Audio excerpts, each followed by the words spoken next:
2 linggo matapos ang pananalasa ng Bagyong Karina at Habagat, nakakita ang Department of Health ng pagtaas sa bilang ng tinamaan ng sakit na leptospirosis. Patay sa ulat ng kagawaran, may 67 na bagong kaso ng leptospirosis sa bansa mula July 14 hanggang July 27. Ang bilang na ito'y inaasahang tataas pa sa mga susunod na araw dahil na rin sa patuloy na pag-ulan at pagbaha sa ilang lugar sa bansa. As of July 27, nakapagtala na ang Department of Health ng 1,444 cases ng leptospirosis kung saan 162 dito ay binawian na ng buhay. Samantala, bukod sa leptospirosis, binabantayan din ng DOH ang bilang ng mga nagkakasakit ng dengue.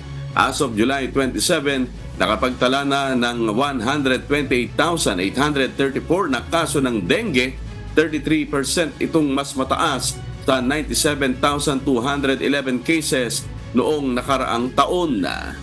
Gayunman, ayon sa ahensya, bumaba ang namamatay dahil sa sakit na dengue kung saan mula 378 noong nakaraang taon, 337 na lamang ang naitalang nasawi dahil sa dengue ngayong taon as of July 27. Muli namang nagpaalala ang DOH sa publiko ukol sa mga gawain para maiwasan ang sakit na dengue lalo na ngayong panahon ng tag-ulan.